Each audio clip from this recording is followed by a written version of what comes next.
پاکستان میں تیزی سے بڑھتی ہوئی پولیٹیکل پولرائزیشن اب عدم برداشت کی صورت ہم سب کے گھروں میں اور نجی تعلقات میں آ گھسی ہے۔ سیاسی تفریق اب دلوں میں تفریق لانے لگی ہے، جبکہ سیاست بنیادی طور پر انسانوں کے روزمرہ مسائل حل کرنے اور انہیں قریب لانے کا نام ہے۔ ایسی سیاست جو نفرتیں پیدا کرے، دوریاں لے آئے، وہ کچھ بھی ہو، سیاست نہیں۔ آپس میں گفتگو کا معیار اس قدر گر چکا ہے کہ باہمی احترام نام کی کوئی چیز اب باقی نہیں رہی۔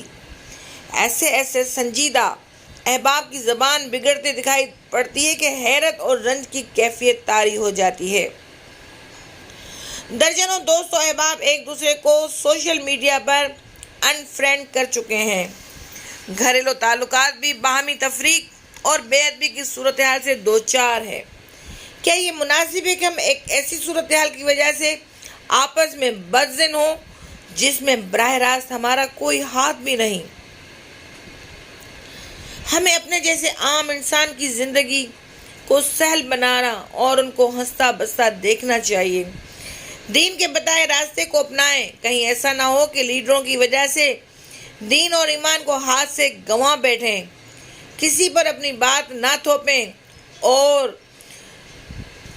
سنی سنائی باتوں کو پھیلانے سے پرہیز کریں۔ پہلے تحقیق کریں، افواہیں پھیلانے والے عناصر کا حصہ نہ بنیں۔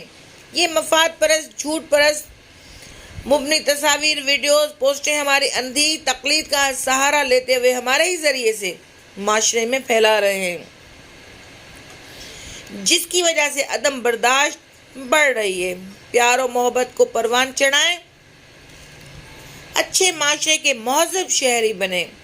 آئیے عہد کریں کہ حالات کی آندھی کو اپنے اوپر اثر انداز نہیں ہونے دیں گے، ایک دوسرے کا ہاتھ تھامے رہیں گے، ایک قوم بنے رہیں گے، باہمی احترام کے ساتھ مکالمہ کرتے رہیں گے، آگے بڑھتے رہیں گے۔ اللہ تعالی ہمیں ہدایت فرمائے، آمین۔